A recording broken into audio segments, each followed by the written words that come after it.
Okay, everybody, today I will start the video, and this is a 32-year-old chief engineer who has come to me in such a beautiful environment, and he wants to ask some question. So, what's your name? Sir my name is Hrithik Namdev. Okay, Hrithik Namdev. बोलिए ऋतिक जी, क्या सवाल है आपका? Sir पहली बात तो मैं बहुत दुखी हूँ अभी जीवन से। अच्छा, सर 32 साल का मैं हो गया, I am 32 years old and I took fast promotion sir and अभी right now I have done just my one ship as a chief engineer at the age of 30 I got married. अभी 2 years it's I have been married and I have a daughter, she is just 6 months old right now and sir since the day she is come into my life, अब sir I don't feel like going back to ship. अब sir I don't feel like going back to ship sir, और I want to switch over sir. Now पहला sir question है कि I feel कि that I have the potential that I can go for executive MBA ISB वगैरह से मैं वो भी कर सकता हूँ।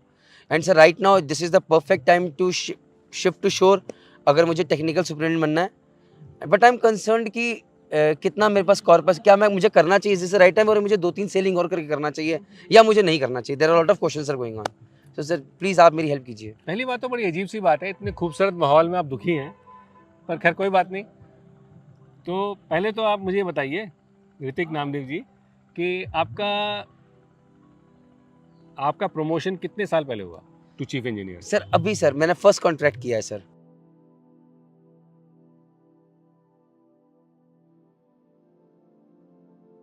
तो ऋतिक जी, आपसे सवाल के लिए हमने अपनी लोकेशन भी चेंज कर दी है। जी जी जी, तो अब आपसे ताकि मेरा मूड अच्छा हो जाए। ताकि मेरा मूड अच्छा हो जाए और आप दुखी ना हो।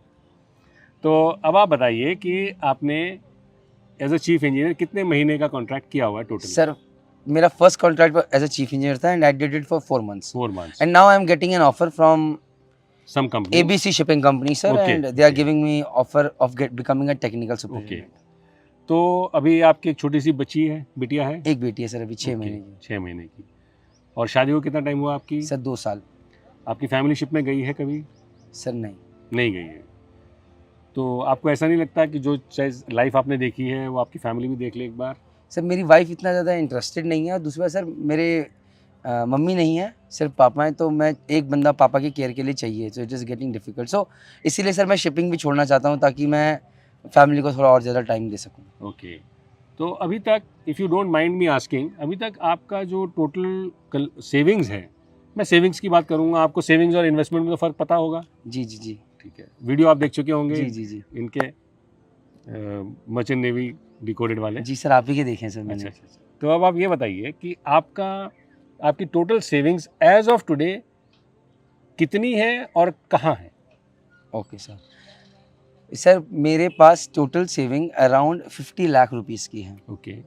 जिसमें से क्योंकि सर कुछ पैसा मैंने घर में खर्च कर दिया, घर नहीं था, कुछ पैसा फैमिली में लग गया, बीमारियों में लग चलिए वो गया। छोड़ देते हैं, 50 आपके पास 50 है। लाख रुपीस है जो कि मेरे और- पास FD की फॉर्म में है और कुछ बॉन्ड्स की फॉर्म में है, NRE FD में है। NRE FD में। ये बॉन्ड्स कौन से होते हैं? सर सॉरी सर, बॉन्ड्स बोल दिया गलती से, I take my words back sir. Bond नहीं, मतलब सर म्यूचुअल फंड्स में अच्छा। लगा है, म्यूचुअल फंड्स में लगा है। नहीं, क्योंकि मुझे लोग इतना बताते हैं बॉन्ड्स पर, मैंने आज तक बॉन्ड्स नहीं खरीदे लाइफ में। सर मैं Anyway। गलती से निकल गया सर मुझसे। अच्छा, अब आप ये बताइए, जी अब आप ये बताइए कि आपको जो ये ऑफर मिल रहा है, ये इंडिया के बाहर है या इंडिया के अंदर है? सर मेरे पास दोनों ऑफर्स हैं सर, इंडिया के अंदर भी इंडिया के बाहर भी है। जो इंडिया के अंदर ऑफर मिल रहा है वहाँ पर मुझे चेन्नई शिफ्ट करना पड़ेगा, और the package they are offering me is around 32 lakh rupees per annum. और इंडिया के बाहर? और इंडिया के बाहर जैसे ही मैं जाता हूँ सर, इट विल बी कौन सी कंट्री में? जी सर, सिंगापुर में सर मुझे ऑफर मिल रहा है, and the salary is around 10 to 12,000 के बीच में dollars, 12,000 US dollars plus 1 year का कंप्लीट करूंगा तो 1 मंथ का एडिशनल बोनस भी है, 1 मंथ सैलरी। ये आप मुझे नहीं बताते तो मुझे मालूम होता, क्योंकि जी। पिछले 20 साल से सिंगापुर की सैलरी इतनी है। जी सर, कुछ चेंज नहीं हुई है। सर चीफ इंजीनियर की सैलरी भी उतनी ही है सर, पिछले 10-12 साल में कोई ज़्यादा चेंज नहीं है, सिर्फ डॉलर का रेट बढ़ा है सर, सैलरी लगभग उतनी है। तो वो US डॉलर होता है, ये सिंगापुर डॉलर है। Okay sir. और यहाँ पर आपको जस्ट आपके इन्फॉर्मेशन के लिए बता दूँ कि आप 35% टैक्स नहीं देते। तो जो आप एनुअली बेसिकली 50-60 लाख कमा रहे हैं, जी सर, तो वो आपका टैक्स फ्री है। उसमें से अभी आपने 1/3 नहीं निकाला है टैक्स देने के लिए, नहीं सर। जो इंडिया में है ना, क्योंकि इंडिया में तो अभी आप टैक्स फ्री कर रहे थे। जब आप 32 लाख इंडिया में अर्न करेंगे तो आपकी रफली अप्रॉक्सीमेटली आपकी जो टेक होम सैलरी होगी वो 20 लाख होगी। 22 लाख राइट सर। 20 लाख होगी। तो 20 लाख का मतलब आपके पास में करीब 1.5 लाख रुपया खर्च करने के लिए होगा। सर 20 लाख कुछ कम नहीं बोल रहे सर आप, मुझे लगता है थोड़ा ज़्यादा होगा या इतना ही होगा सर? इतना ही होगा क्योंकि टैक्स सर, भी तो मेरा दोगे ना। मेरा सर बीपी नीचे आ गया है सर। हाँ। टैक्स 30% अगर मैं देता भी हूँ तो हम्म। 32 पे 30% 10 लाख। हाँ सर बिल्कुल सर, 22 के आसपास सर। चलिए 22-21 के आसपास, ठीक है सर, डन सर, इतनी होगी सैलरी। ठीक है, तो अभी आप एक तो वो मान लीजिए, जी। ठीक है ना, और आप कहाँ के रहने वाले हैं, चेन्नई शिफ्ट सर करेंगे? मैं देहरादून का रहने वाला हूँ, चेन्नई शिफ्ट करूँगा। बिकॉज जब हम शिप के कैलकुलेशंस करते हैं, जो हमने लास्ट टाइम भी एक छोटे से हिंट दिया था उसमें वीडियो में, कि आप ये भूल जाते हैं कि शिप में काम करते करते आपको सारी चीज़ें फ्री मिल रही हैं। आप ना घर का किराया देते हैं, न वाईफाई के पैसे देते हैं, न केबल टीवी का पैसा देते हैं, न खाने का पैसा देते हैं, एटलीस्ट अपना तो नहीं देते, है ना, और ठीक ठाक ही खाना मिल जाता है, कभी कभी नहीं भी मिलता है। तो वो सब चीज़ें भी आपको कैलकुलेट करनी चाहिए। तो इसका बड़ा सिंपल सा है, आप कैलकुलेशन कर लीजिए कि जो आपका कॉर्पस है, वो जिस दिन से आप रेजिडेंट बन जाएंगे, the interest on that FD will become taxable. Okay sir. ठीक है, उस दिन से वो टैक्सेबल हो जाएगा। तो आप कैलकुलेट कर लीजिए कितने आपको एनुअल मिलता है, वो टैक्सेबल बनता जाएगा। और चाहे आप एफडी को निकालें, whether you withdraw the interest or not, or you break the FD or not, that interest will become taxable in that particular year. Keep in that in mind. So make a Excel sheet. पहले तो first thing is the subjective thing. You have to shift on shore. Is that your own requirement, or is that a view supported by your family also? Family means your father, because you do not have mother, your wife and daughter is too young to opine her this sir thing. देखिए पापा तो support नहीं कर रहे हैं। नहीं नहीं, जी। मैं हम वैसे इंटरव्यू नहीं कर रहे हैं। Okay sir. अभी हम एक ऑब्जेक्टिव फॉर्म में कह रहे हैं कि भाई जिसके आदमी के बिहाफ पर आप ये सवाल पूछ रहे हो, जी सर। उसको क्या करना चाहिए।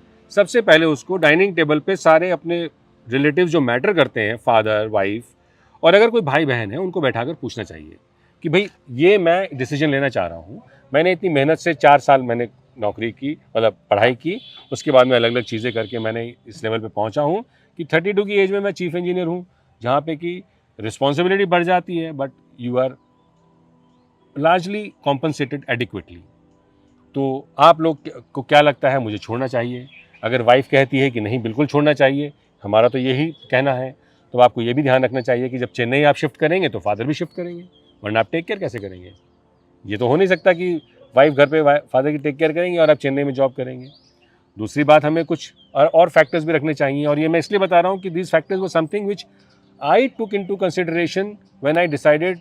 मेरी ज़िंदगी भर ये इच्छा थी कि मैं जाकर अपने कॉलेज में पढ़ाऊँगा, लेकिन एक स्टेज पर मैंने ये सोचा कि how much adjustment will my wife have to make shifting from this part of India to Calcutta. मुझे तो बांग्ला आती है, उसको तो नहीं आती है। मैं तो फिश खाता हूँ, वो तो नहीं खाती है, पर उसको भी एक पूरा लाइफ माइंडसेट चेंज करना होता। और खैर हमारी एज थोड़ी सी एडवांस थी, तो ये सब चीज़ें पहले ध्यान में रखनी होती हैं। इसके बाद ये ध्यान में रखना होता है कि जो 50 लाख आपने बचाया हुआ है, ये किस रेट से हर साल घटेगा। बढ़ेगा नहीं है, ये घटता रहेगा। हाँ, कैसे सर? क्योंकि जो भी आप एफडी में पैसा डालते हैं वो बढ़ता नहीं है, घटता है। एक तो उस पर आप टैक्स देते हैं। वैसे मैंने कहा कि even if you do not redeem और liquidate your FD, the interest will become taxable. तो अगर 50,000 पे आपका 7% से भी है, तो आपको 3.5 लाख रुपए मिलता है। उस 3.5 लाख रुपए आपका उस साल के लिए टैक्सेबल इनकम में आ जाता है आपकी। ठीक है, उसके बाद में 7% इन्फ्लेशन हमारी पीछे चल रही है, तो हर साल वो 7% से आपके सम को पीछे खींचती रहेगी। So actually you will have to start investing this money in a form which we know is mutual funds, where this money can actually grow by at least 12, 13, 14, 15%, so that your real return at least is 5%. Because mutual fund में तब तक आपको tax नहीं देना होता, which is capital gains, जब तक आप उसको बेचे नहीं, you until you sell it. Notionally आपका एक साल में 1 lakh rupee has become 1,30,000. The 30,000 doesn't become taxable. It will become taxable only when you sell it. Another capital gain. So that is a option that you will have to keep open. इस तरह से आप structure करेंगे, financial discipline रखेंगे, अपने खर्च कम रखेंगे, तो it is possible that you should be able to fulfil your dreams. और आपकी एज अभी बहुत कम है, 32 है, तो आप इसको अगर कभी आपको लगे 2-3 साल के बाद में कि आपने गलत स्टेप लिया है, तो आप अपने स्टेप को रिवर्स भी कर सकते हैं। एक सजेशन मेरा ज़रूर है कि कभी भी अपना लाइसेंस एक्सपायर ना होने दें, कभी भी अपने डॉक्यूमेंट्स, पासपोर्ट तो नहीं होगा बट CDC वगैरह भी एक्सपायर ना होने दें, बिकॉज मेरे अपने कुछ जानकार हैं, बहुत करीबी लोग हैं, बैचमेट्स भी हैं, who made this mistake. So please do not let your documents expire. बहुत से लोग बोलते हैं कि अगर किनारे की जॉब में शिफ्ट होना है तो just throw away your shift in documents. This is a very I would say a very reckless move.